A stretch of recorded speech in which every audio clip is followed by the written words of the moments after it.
Okay, so now we'll talk about what sort of product that Salesforce offers. So Salesforce itself is a product. Okay, it's a tool basically, and what we are going to learn is basically how to run that tool, how you as an admin will configure the tool, how you as a developer will customize the tool.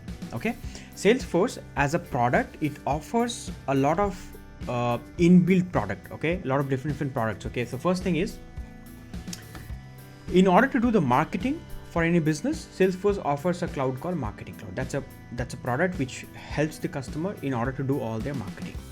Once your marketing is done, what next is the sales, right? And as we discussed, sales is basically a cycle. A business have gathered so many lead from this campaign. Now what is the next thing? Next thing is the sales executive's job to reach out to those leads and maybe give a demo and do the necessary steps to make the deal happen. Correct? So this is where Sales Cloud as a product comes to the picture. Okay, Sales Cloud is a product offered by Salesforce which takes care of the entire sales journey, right from the lead creation till the customer closure. Now after that, when the sales journey is completed, what is next? Next is the ticketing part, is the services part, right? And Salesforce again offers a cloud called Service Cloud, which is something which will take care of the entire ticketing journey of a customer. All right. So while learning Salesforce admin, we will definitely learn the Salesforce Sales Cloud and Service Cloud in detail.